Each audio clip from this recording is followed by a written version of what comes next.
The Petzl Whisper harness comes in a nice little bag. All harnesses come in a bag of some flavour. First thing I do with that bag, put it in the cupboard, never see it again, basically. I keep hold of them when I'm doing a review, just so it looks slightly more professional. The only one I've actually really kept hold of for a purpose was this Petzl one that's actually off a sitter. It's a nice little zip thing, so I use that to carry my TheraBand and tin deck and other bits and pieces to the crag. It's been quite handy for that, but usually they get lost to oblivion. The Petzl Whisper harness. It's a nice harness. Now, Petzl sent me this to try out, so I haven't paid for it. I'm going to give you what I think is a pretty honest review. I don't rely on companies sending me stuff to do these videos, so if Petzl or whoever never send me anything again, it doesn't make any difference to my day-to-day life, so I think I can afford to be nice and honest about it. The thing is though, if you go and pick this harness up in a shop, as I'm just trying to get the tangles out of it, you'll think this is a good bit of kit. Because it is, it just really is. There's a lot of technology in there as far as you can get for a harness, and it's just a nice looking thing. That doesn't mean it's going to be the right harness for you. Now, Petzl kind of wanted this to fill a niche for expert alpinists. That's their kind of wording. They were kind enough to send me like their presentation for internal use, so I can't share any slides from it and stuff, but yeah, expert alpinists. That's not me. I am not an expert alpinist. Even when I was going to the Alps more regularly, I was never an expert alpinist. I am a bit of an all-rounder who sport climbs, on-sighting and red pointing. I fall off a lot, I dangle a lot, I belay friends dangling a lot.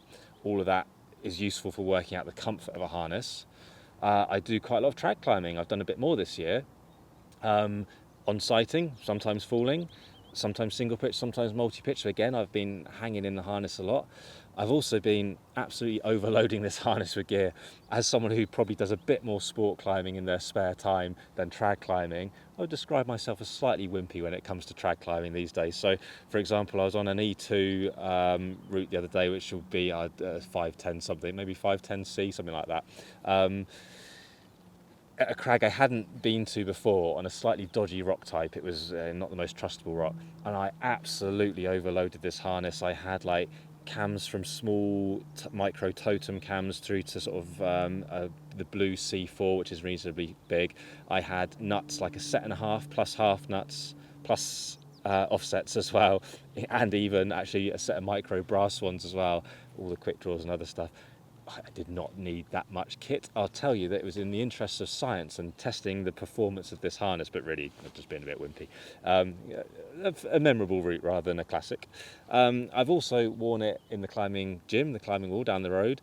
Completely not the area it's for, is it? But again, useful because you're falling off and dangling and stuff like that. I've also worn it for like what we'd call scrambling here in the UK, which is like maybe mini mountaineering, the kind of stuff where you'll have a harness on like for most of the day, and it's got bits of technical climbing, it's got bits of moving together, it's got bits of walking between sections. Kit, yeah, you've got trad kit on, but maybe not so much as I described on that E2, but it's a good test of it. I've also worn it for like my just general instructing work, where maybe I'm coaching and doing those kind of bits and just cutting around a crag for the day. So it's like on all day. And it's been a good harness, right?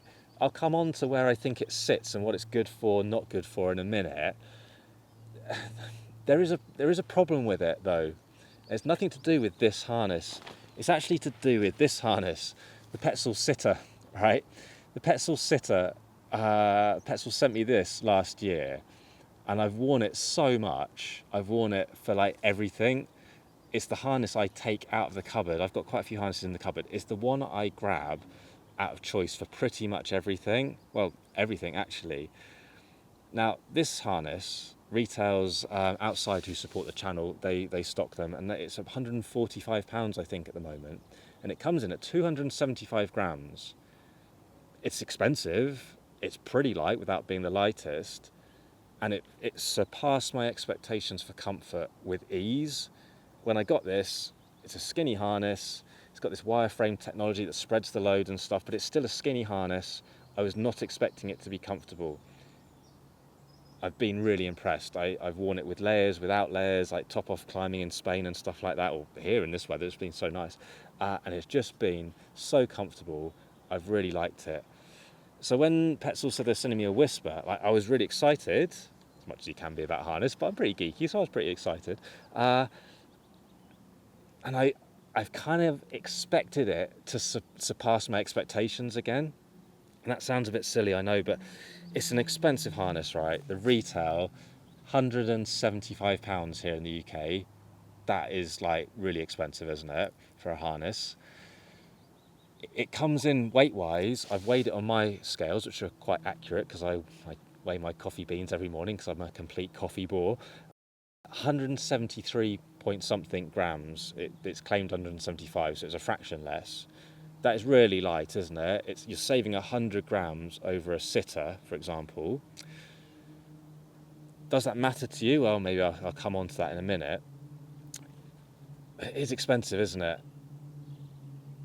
Outside have this one on offer at the moment for 157, I think, off the top of my head. So even at a slight discount, it is still really expensive. Is it worth it? Well, sometimes people like Gucci kit, don't they? And they just want to have the best of something. And this could well be deemed as being the best of something.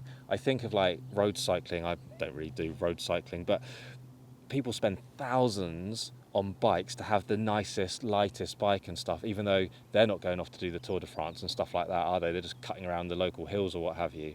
But they still want the nice kit. Climbers, we often want the nice kit. I like Petzl quick draws. I bought this set off with my own money. They're just really nice to use. Do I need these ones? Could I have got away with the ones at half price? Yeah, of course I could. But I find these nicer to use, and I'm obsessed about climbing, so I spend my money on stuff I like. The reason I brought this to the crag was not for that comparison. It's the fact it weighs 99 grams. So the difference between a Petzl sitter and a Whisper is kind of that. It's not a lot, is it? Could you save weight when you're climbing in your Petzl sitter by taking one less quick draw? Don't start skipping bolts, because I said it was a good way to save weight, by the way. But I'm just giving you some comparison. Yeah, 175, just under, grams-wise. I've got another lightweight harness in my cupboard, which is this one, the Blue Ice Adax. Nice harness. It's kind of, there's not as much technology in it at all. It's kind of webbing based with foam, kind of a traditional sort of thing, isn't it? It's not like it's bad quality or anything like that. It's really good quality, but it hasn't got the same technology as like the Whisper, which I'll talk a bit more about in a minute. It's got a magic ring there, like almost seamless, not quite seamless. And that comes in at 160 grams. This is not as comfortable as the Whisper, and I think it's a bit less good at being an all-rounder. Not that I'm saying the Whisper is particularly an all-rounder, but this isn't quite one I would pick up for anything other than a small niche. Now the Whisper, it uses this Matryx technology. Maybe it might be pronounced Matryx, I'm not sure, but I'm going to stick with Matryx. I've just heard it pronounced both ways. What that is this kind of the white stuff, which is quite sort of striking.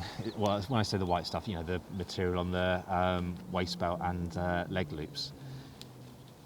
It's really thin. There's no foam stuff in there. The support is by this material spreading out the load. Now, the Matryx stuff, it's a blend, and I think I'm right in saying this, of nylon and Kevlar. That's what I gleaned from a few websites. It's abrasion resistant. I guess that's the Kevlar, isn't it? Element of it. It is pretty light. It's breathable as well, apparently. And it's like nice and soft and supple. Now what Petzl have done, in this like section between my fingers on either side, there's more fibres. It is a little bit stiffer. It is not stiff, but it is a little bit stiffer, because that's where not only does the sort of the kit weigh down a bit more on these little, where the gear loops go, it's also that's the bit on like your hips that sort of takes a bit more weight. Around the back of it, less fibres, much more flexible. So I like the thought that's gone into it. There's loads of thought gone into it. There's thought gone into the belay loop. It's one of the magic ring style ones, with again this kind of a join, but not a traditional sort of bar tax join. Harder wearing material here, HMPE.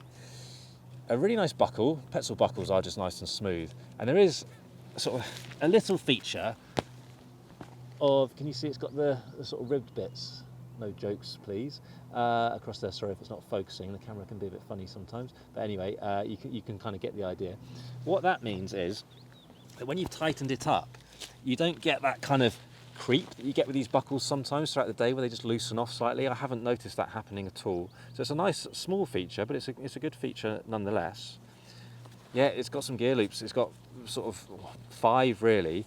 Stiff at the front, and then sort of semi-flexible, semi-stiff at the back, and then you've got the 5th one, which is like proper floppy, right? I haven't really used that one. I don't tend to use the 5th gear loop these days. I used to, but just out of habit now really.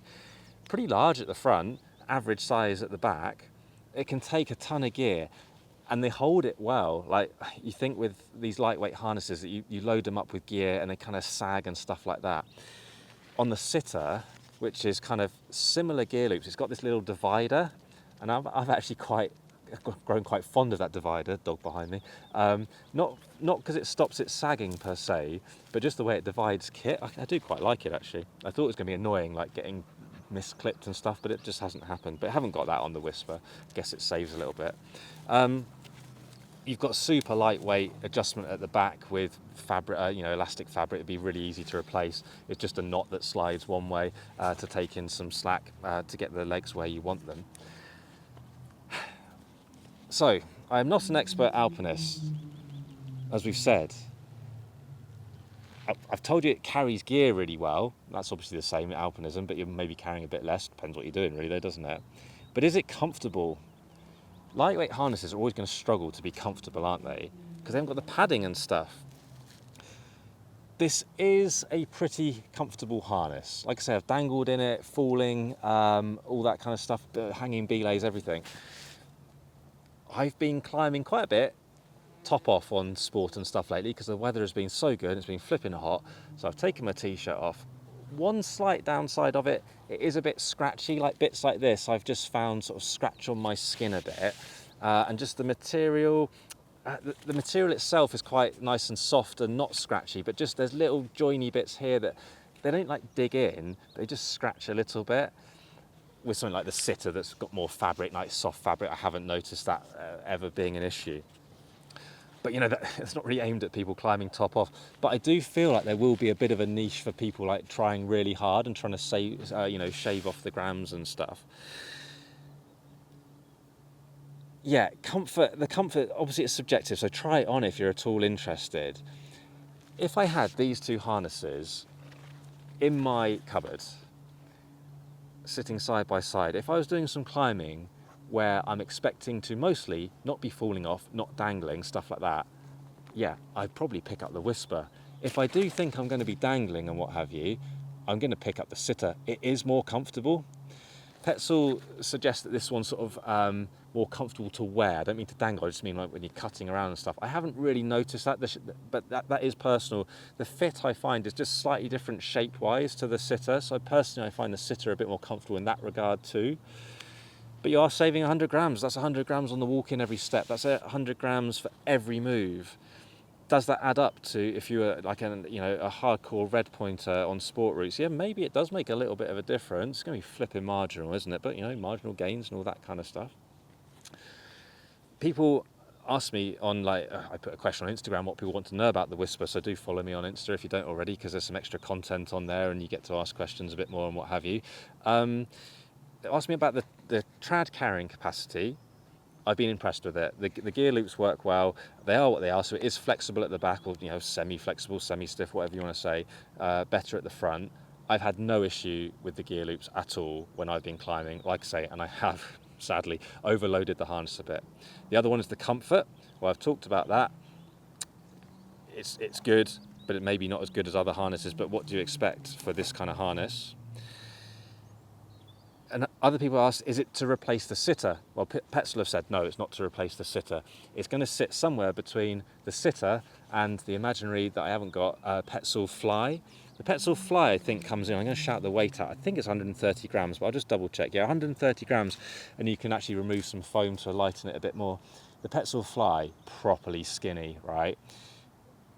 That is a niche harness. That is like for altitude and you know, where every gram matters, but you're guaranteeing to sacrifice comfort and stuff like that, right? It's a funny spot that it sits in. I can't imagine it's a very big market for this harness, but if you do want a really nice light harness that is still comfortable, it's somewhere in the middle of those, you know, regular harnesses, super light harnesses. Just in that like middle niche is where this is. It's a proper harness. It's got all the gear loops. It's comfortable. It's very light without being at the super light end of the market. I really like it. That I'm often, when I get given kit, I'll test it, and even if I like it, I've got loads of other harnesses in this example, so I might like give it away or sell it or whatever. Sometimes I get bits of kit like the Whisper that are just so nice that even if I haven't got a use for it, I kind of can't bear to get rid of it. I will keep wearing the Whisper. It might just be for like choice circumstances rather than the sitter far surpassing my expectations. The Whisper is probably where my realistic expectation should have been. It's expensive, it's light, it is pretty comfortable, it's got some like really geeky good technology and stuff in there. Yeah, if you've got questions, chuck them in the comments below. I hope that's given you a good overview of the harness and comparing it between a couple of other things as well.